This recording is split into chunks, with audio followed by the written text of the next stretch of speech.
رمضان کی چوتھی رات بسم اللہ الرحمن الرحیم نحمدہ ونصلی علی رسولہ الکریم وعلی آلہ واصحابہ اجمعین۔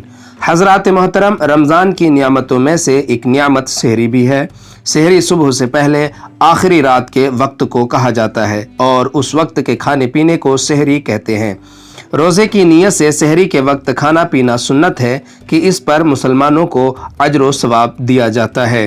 حضرت انس رضی اللہ تعالی عنہ بیان کرتے ہیں، نبی کریم صلی اللہ علیہ وسلم نے ارشاد فرمایا، سحری کھاؤ کہ سحری کھانے میں برکت ہے، یعنی سحری کے وقت روزے کے لیے کھانا پینا برکت کا ذریعہ ہے اور اس سے رزق میں برکت ہوتی ہے، صحت و تندرستی میں برکت ہوتی ہے۔ مبارک ہیں وہ گھر جن میں رات کے آخری حصے میں سوتے سوتے اٹھ کر کھایا پیا جاتا ہے اور رمضان کی اس نعمت سے پورا فائدہ حاصل کیا جاتا ہے۔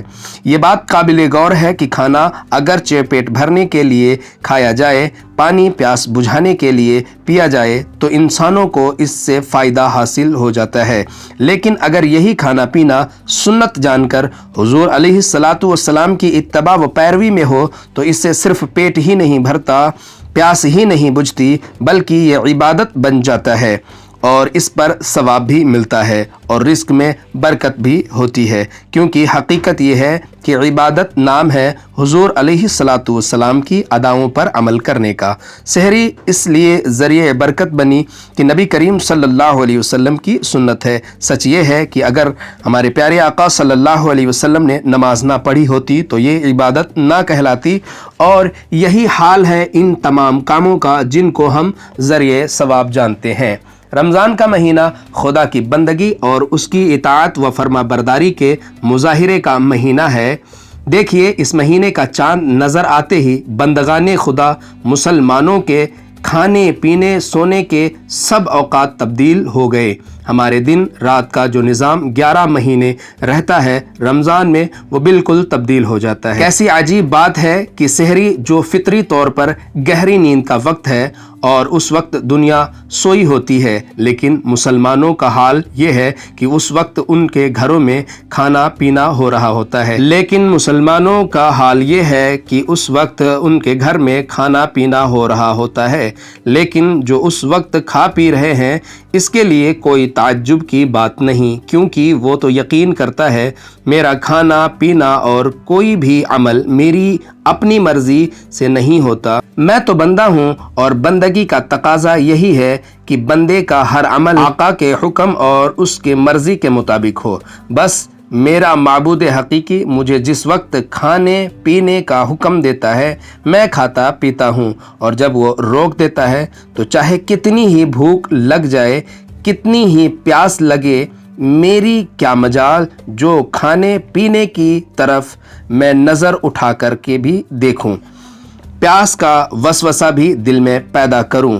یہی تو بندگی ہے۔ اور جب مسلمان کا حال یہ ہو کہ بھوک لگے تو کھائے، پیاس لگے تو پیے، چاہے کھانا پینا حلال ہو یا حرام ہو، رمضان ہو یا غیر رمضان ہو، کچھ پرواہ نہیں، تو مسلمان خدا کا بندہ نہیں بلکہ اپنے پیٹ اور اپنے نفس اور اپنی خواہشوں کا غلام ہے۔ جس نے نفس کی غلامی سے چھٹکارا حاصل نہ کیا وہ نہ دنیا کی بھلائی پا سکتا اور نہ آخرت کی نجات۔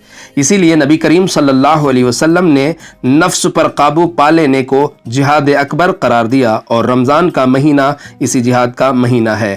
دن بھر کی تھکان کے باوجود بندہ 20 رکعت تراویح ادا کرنا، گہری نیند سے بیدار ہو کر کھانا کھانا، سارا دن بھوکا پیاسا رہنا، نفس کی خواہشوں پر کنٹرول کرنا، یہ سب کچھ کیا ہے؟ نفس جہاد ہی تو ہے۔ حضرت عمر بن عاص رضی اللہ تعالی عنہ بیان فرماتے ہیں کہ نبی کریم صلی اللہ علیہ وسلم نے فرمایا، ہمارے اور اہل کتاب کے روزوں میں فرق سحری کے چند لقمے ہیں۔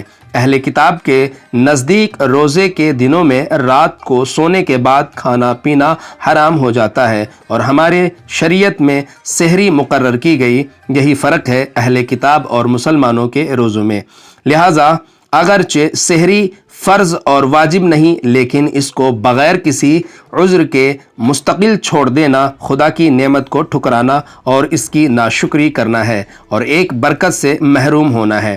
ہاں اگر کسی رات کو کسی وجہ سے سحری نہ کھائی تب بھی روزہ رکھا جائے اور روزے میں کوئی کمی یا کوئی کراہت واقع نہیں ہوگی۔ سحری چھوٹ جانے کو روزہ چھوڑ دینے کا عذر ہرگز نہیں بنانا چاہیے۔ حضور علیہ الصلاۃ والسلام نے سحری کے چند لقمے کا جملہ فرما کر در حقیقت یہ اشارہ فرما دیا کہ سحری کو دن بھر کا کھانا پیٹ میں جمع کر لینے کا ذریعہ نہ سمجھا جائے، بلکہ چند لقمے یعنی تھوڑا کھانا ہلکی غذا سنت سمجھ کر کھایا جائے، کیونکہ سحری کے وقت اتنا پیٹ بھر کے کھا لینا کہ فجر کی نماز ادا کرنے میں دشواری ہو، دن بھر طبیعت بھاری رہے، صحت کے لیے بے حد نقصان دہ ہے۔ اللہ کے رسول صلی اللہ علیہ وسلم یہ پسند نہیں فرماتے کہ ان کے غلام کی صحت خراب ہو یا وہ بیمار ہو جائیں۔ حضرت ابو ہریرہ رضی اللہ تعالیٰ عنہ بیان کرتے ہیں کہ نبی کریم صلی اللہ علیہ وسلم نے ارشاد فرمایا کہ مومن کی اچھی سحری کھجور ہے، یعنی سحری کے وقت ایسی غذا استعمال نہ کی جائے کہ اس سے بد ہضمی ہو۔ کھجور جیسی ہلکی طاقتور غذا استعمال کرنا چاہیے۔ اس حدیث کے مطابق بزرگان دین کا طریقہ یہی ہے کہ سحری کھانے کے بعد میں وہ کچھ کھجوریں استعمال کر لیتے تاکہ حضور علیہ الصلاۃ والسلام کے ارشاد پر پوری طرح عمل ہو جائے۔ بہتر یہی ہے کہ ہم بھی اسی سنت کو ادا کر لیا کریں۔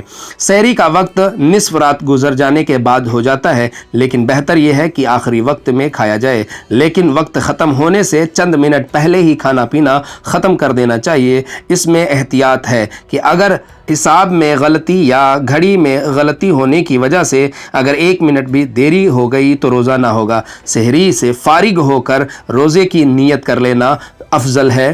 ویسے تو سحری کھانا ہی خود ایک نیت ہے، نیت دل کے ارادے کو کہا جاتا ہے، لیکن جب رمضان آتا ہے تو مسلمان پورے مہینہ روزے رکھنے کی نیت کر لیتا ہے، لیکن مستحب یہ ہے کہ سحری کھا کر فوراً بندہ یہ نیت کر لے۔ نیت اس طرح سے کریں وَبِصَوْمِ غَدٍ نَوَيْتُ لِلَّهِ تَعَالَى مِنْ شَهْرِ رمضان، میں نے نیت کی کہ کل اس رمضان کا روزہ اللہ تعالیٰ کے لیے رکھوں گا۔ اگر سحری کے وقت روزہ رکھنے میں کچھ شک تھا تو نیت کرنا لازمی ہے، اور اگر وقت نہ ہو تو صبح آدھا دن سے پہلے نیت کی جا سکتی ہے۔